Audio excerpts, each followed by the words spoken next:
시청자 여러분 안녕하십니까? VOA 모닝뉴스 시작합니다. 미국과 한국의 외교 국방장관들이 서울에서 2+2 회담을 갖고 북한 문제 해결을 위한 공조를 약속했습니다. 블링컨 장관은 회담 후 기자회견에서 다시 한번 북한의 심각한 인권 문제를 비판했습니다. 함지아 기자가 먼저 보도합니다. 토니 블링컨 미국 국무장관과 로이드 오스틴 국방장관, 한국의 정의용 외교부 장관, 서욱 국방부 장관은 18일 서울 외교부청사에서 외교 국방 2+2 회의를 개최하고 공동성명을 채택했습니다. 미한 양측은 공동성명에서 양국 장관들은 북한의 핵과 탄도미사일 문제가 동맹의 우선 관심사임을 강조하고 이 문제에 대처하고 해결한다는 공동의 의지를 재확인했다고 밝혔습니다. 이어 북한을 포함한 국제사회가 이와 관련한 유엔 안전보장이사회의 결의를 완전히 이행하는 것이 중요하다는 점을 확인했으며 미한 양국은 한반도와 관련된 모든 문제들을 긴밀히 조율하고 있다고 말했습니다. 그러면서 양국 장관들은 이런 문제들이 미한 간 완전히 조율된 대북 전략 아래 다뤄져야 한다는 데 의견을 같이 했으며 이를 위해 현재 진행 중인 미국의 대북 정책 검토와 관련해 고위급 협의를 계속해 나가기로 했다고 덧붙였습니다.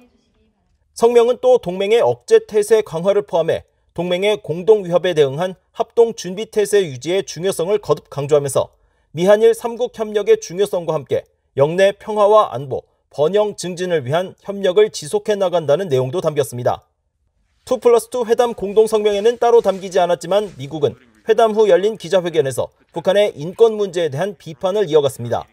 전날 북한 독재 정권이 주민들에 대해 체계적이고 광범위한 학대를 자행하고 있다고 지적한 블링컨 장관은 이 자리에서도 북한의 인권 유린 실태를 거듭 비판했습니다.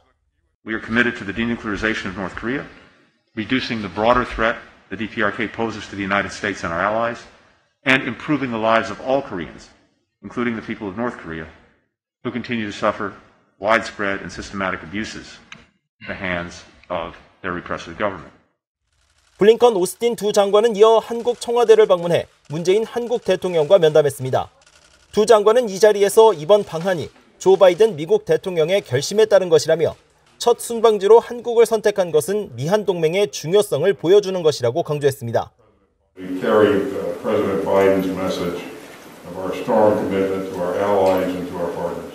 To the U.S.-ROK alliance is ironclad. 이어 문재인 한국 대통령은 한미 양국은 한반도의 완전한 비핵화와 항구적 평화를 위해 빈틈없는 공조를 계속할 것이라며 한미는 민주주의와 인권 등 가치와 철학을 공유하는 동반자로 공동의 도전에 함께 대처할 것이라고 밝혔습니다. 이틀간의 한국 방문 일정을 마친 블링컨 국무장관은 미국 알래스카에서 열리는 중국과의 외교장관 회담을 위해 이날 저녁 한국을 떠났습니다. 국립서울현충원을 찾아 한국전 참전용사들을 참배한 오스틴 국방장관은 19일 오전 인도로 출국할 예정입니다. VOA 뉴스 함지아입니다.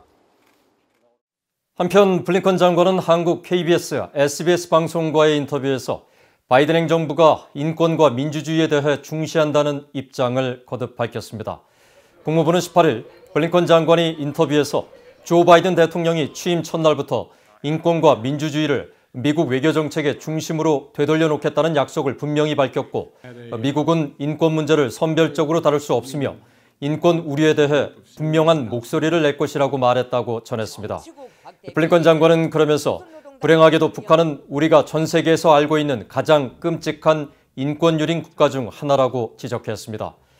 이어 미국의 북한 접촉 사실을 확인하고 앞서 미국의 적대 정책 주장 입장을 반복하며 철회를 요구한 최선희 북한 외무성 제1부상의 담화에 대해선 평양에서 말한 것에 대해 들었지만 대북 정책을 검토하는 지금 미국이 듣고자 하는 건 우리 동맹들의 목소리라며 선을 그었습니다.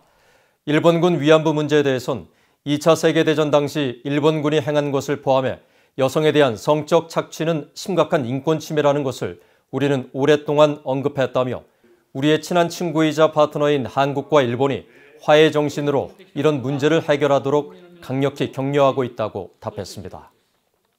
미국과 한국의 전시작전 통제권 전환과 관련해 전환 조건 충족에 시간이 더 오래 걸릴 것이라고 로이드 오스틴 미국 국방장관이 밝혔습니다.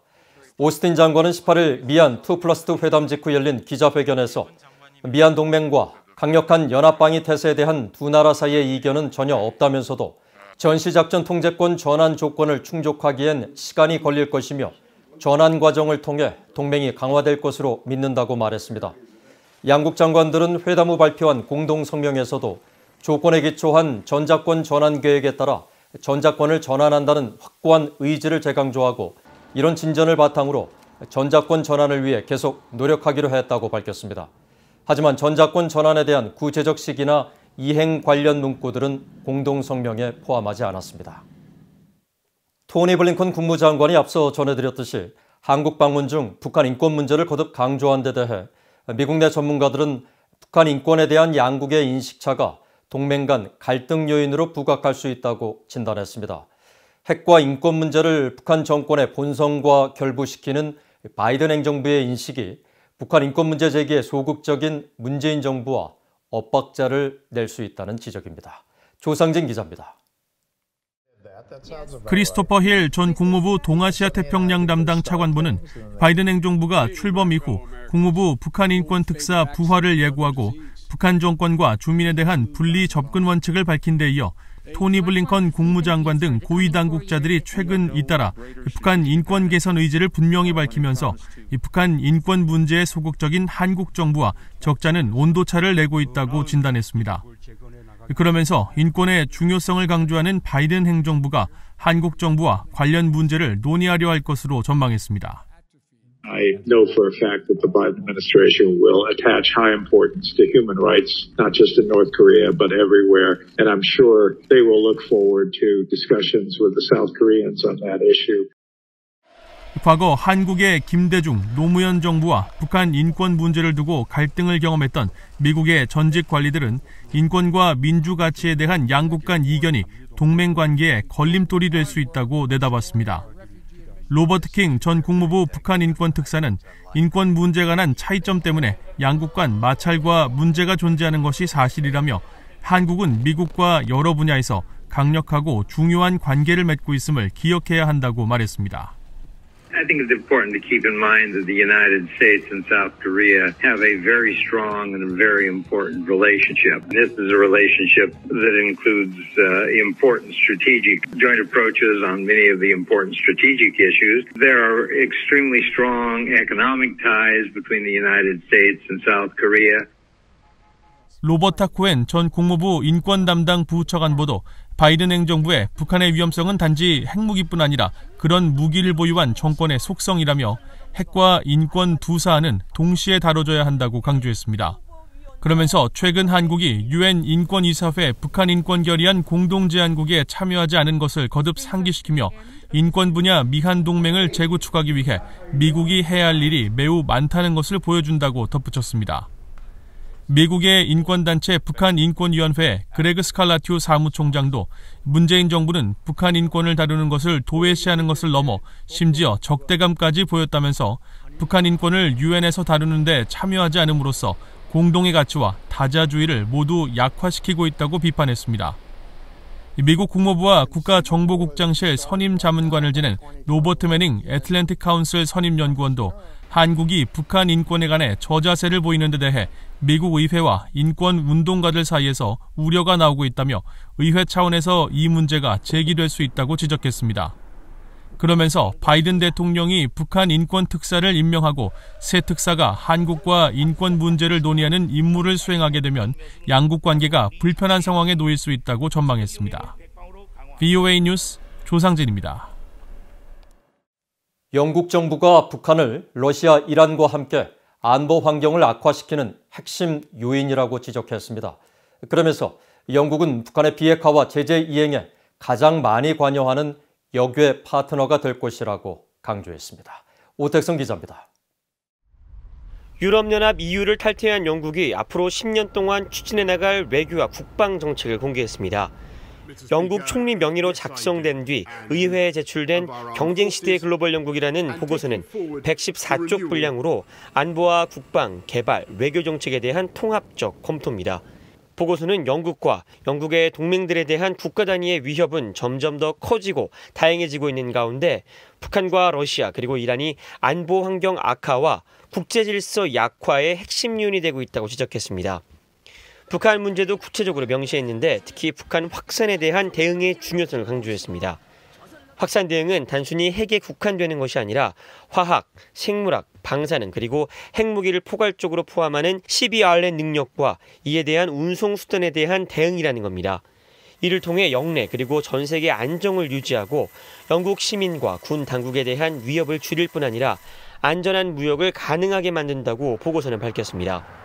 보고서는 이어 영국이 이와 관련해서 커지고 있는 위협을 제기하는 북한과 러시아, 이란 문제를 다루고 또 이중사용 기술의 불법 획득과 같은 새로운 위협에 대응해야 한다고 지적했습니다.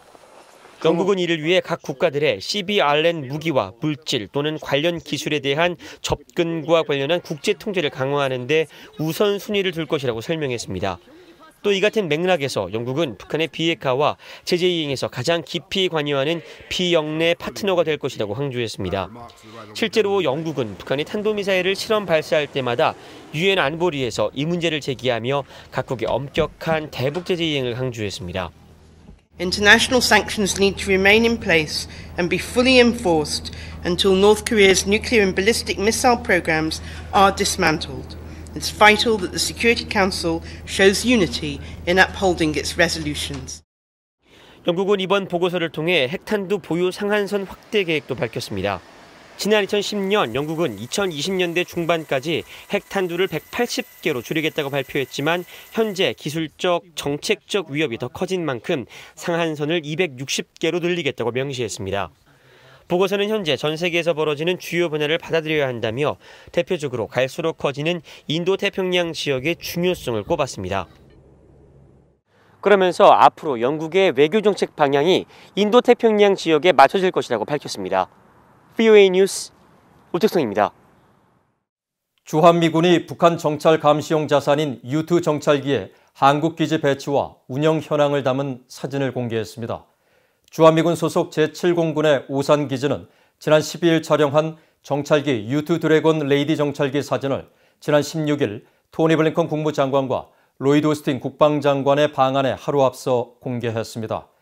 주한미군이 공개한 사진은 U2 정찰기가 12일 작전을 마치고 귀환하는 전 과정이 담겨 있으며 기체 전체의 모습과 경납고가 이례적으로 공개됐습니다. U2 드래곤 레이디 정찰기는 높은 고도에서 적의 움직임을 감시하는 고고도 정찰기로 지상의 신호 정보와 영상 정보, 계측과 기호 정보를 주로 수집합니다. 특히 U2에 장착된 고해상도 카메라는 고도 1000m에서 지상 7m까지 판별이 가능해 주로 북한 지역을 정밀 정찰하는 임무를 맡은 것으로 알려졌습니다. 이상으로 BOE 모닝 뉴스를 마칩니다. 시청해주신 여러분 고맙습니다.